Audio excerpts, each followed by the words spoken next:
Inverter के wiring के बारे में।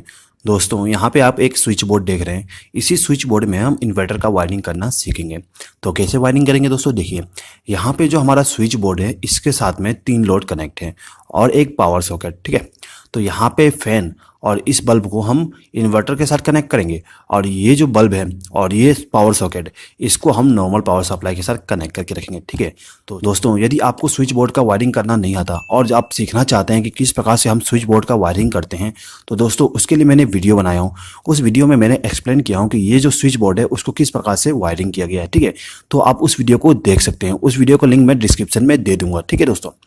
अब देखिए ये जो स्विच बोर्ड है इसका पावर सप्लाई इस एमसीबी के द्वारा जा रही है, ठीक है दोस्तों। अब जो हमारा स्विच बोर्ड है इसी में हमें इन्वर्टर का वायरिंग भी करना है, ठीक है। तो दोस्तों यहाँ पे हमें इन्वर्टर की वायरिंग करना है, तो हमें यहाँ पर एक इन्वर्टर की जरूरत पड़ेगी और एक बैटरी की, ठीक है दोस्तों। अब जो हमारा इन्वर्टर है इसको इनपुट पावर सप्लाई देना है, तो इनपुट पावर सप्लाई देने के लिए हम यहाँ पर एक पावर सॉकेट का इस्तेमाल करेंगे, ठीक है दोस्तों। तो सबसे पहले हमारा जो पावर सॉकेट है उसका वायरिंग कर देते हैं, ठीक है। तो यहाँ पे पावर सॉकेट का वायरिंग बहुत ही आसान है, बस आप अच्छे से देखिएगा, ठीक है। तो जो हमारा पावर सॉकेट है इसमें एक स्विच है और यहाँ पे 5 पिन का एक टॉप है, ठीक है दोस्तों।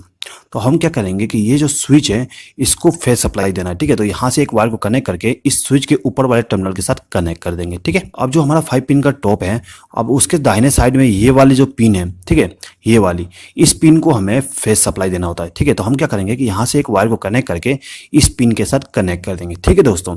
अब जो लेफ्ट साइड का जो पिन है उसमें हमें न्यूट्रल सप्लाई देना पड़ता है, तो हम क्या करेंगे कि यहाँ से एक वायर को कनेक्ट करके इस पिन के साथ कनेक्ट कर देंगे, ठीक है। और यहाँ पर हम अर्थिंग दे देंगे, ठीक है। ये जो मोटा वाला पिन होता है उसमें हमें अर्थ को कनेक्ट करना पड़ता है, ठीक है दोस्तों। तो यहाँ पे हमारा जो पावर सॉकेट था उसका कनेक्शन कर दिए, ठीक है। अब देखिए यहाँ पे जो हमारा इन्वर्टर होता है उसको 2 इनपुट पावर सप्लाई दिया जाता है। पहला तो मेन पावर सप्लाई से और दूसरा बैटरी से। तो सबसे पहले हम इसको मेन पावर सप्लाई दे देते हैं, ठीक है। तो यहाँ पे हम मेन पावर सप्लाई देने के लिए एक प्लग टॉप का इस्तेमाल करेंगे। अब हमें क्या करना है दोस्तों, देखिए दोस्तों यहाँ पे आप एक वायर देख रहे हैं, ठीक है। ये क्या होता है, इनपुट पावर सप्लाई का वायर होता है, ठीक है दोस्तों। तो आपको क्या करना है कि यहाँ से एक वायर को कनेक्ट करके प्लग टॉप के साथ कनेक्ट कर देना है। प्लग टॉप में 3 पिन होती है, ठीक है दोस्तों, और जो वायर आएगा उसमें भी 3 वायर होंगे। आपको कुछ नहीं करना है, एक वायर को यहाँ पे कनेक्ट कर देना है, दूसरे वायर को यहाँ पे, और ये जो एक ग्रीन कलर का या फिर येलो कलर का वायर होगा उसको आपको मोटे वाले पिन के साथ कनेक्ट कर देना है, ठीक है। अब जो हमारा इन्वर्टर है उसको बैटरी से भी पावर सप्लाई देना है। तो यहाँ पे आप देख सकते हैं एक रेड वायर है और एक ब्लैक वायर है, ठीक है। तो रेड वायर को क्या करना है, आपको बैटरी के पॉजिटिव टर्मिनल के साथ कनेक्ट करना है, ठीक है। और जो ब्लैक वायर है उसको बैटरी के नेगेटिव टर्मिनल के साथ कनेक्ट करना है, ठीक है दोस्तों। अब देखिए अब हमें इस इन्वर्टर से आउटपुट सप्लाई लेके जाना है। कहाँ पे लेके जाएंगे दोस्तों, ये जो हमारा स्विच बोर्ड है उसमें। उससे पहले हम क्या करते हैं कि यहाँ पे जो हमारा पावर सप्लाई कनेक्ट था इस फैन के लिए और जो बल्ब के लिए उसको हम रिमूव कर देते हैं, ठीक है।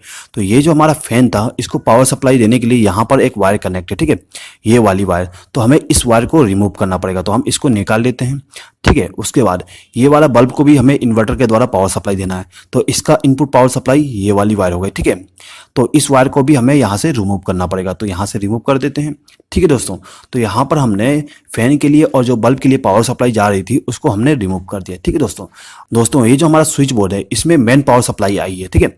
और इस मेन पावर सप्लाई के द्वारा केवल ये इंडिकेशन लैंप और ये लैंप और ये सॉकेट काम करेगा, ठीक है।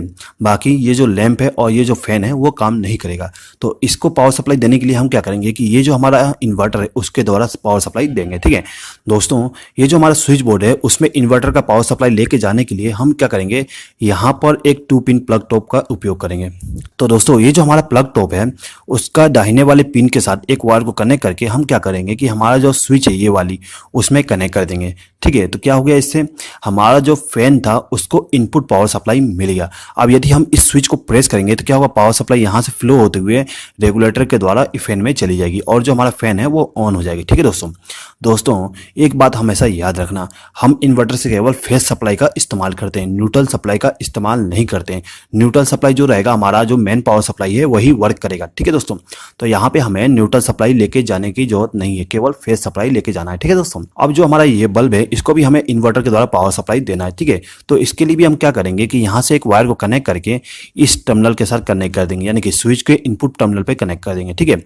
अब क्या होगा, यदि हम इस स्विच को और इस स्विच को ऑन करते हैं तो क्या होगा, ये जो फैन है और ये जो लैंप है वो इन्वर्टर के द्वारा ऑन हो जाएगी, ठीक है। और बाकी जो स्विच है वो सब मेन पावर सप्लाई के द्वारा काम करेंगे, ठीक है दोस्तों। अब यदि आपके घर का मेन पावर सप्लाई चली जाती है तो आपका जो ये बल्ब है और ये जो फैन है वो दोनों के दोनों ऑन रहेंगे, बाकी सब बंद हो जाएंगे, ठीक है दोस्तों। तो कुछ इस प्रकार से दोस्तों हम इन्वर्टर का वायरिंग करते हैं। दोस्तों यहाँ पर मैंने आपको सब कुछ एक्सप्लेन कर दिया हूँ। दोस्तों यदि अभी भी आपको कुछ डाउट है तो आप कमेंट बॉक्स में कमेंट करके पूछ सकते हैं। और आई होप कि आपको ये वीडियो अच्छा लगा होगा। दोस्तों यदि आपको ये वीडियो अच्छा लगा तो प्लीज़ इस वीडियो पर लाइक शेयर और कमेंट कर दीजिएगा। और हमारे चैनल को अभी तक सब्सक्राइब नहीं किया तो सब्सक्राइब भी कर लीजिएगा। इस वीडियो को देखने के लिए धन्यवाद।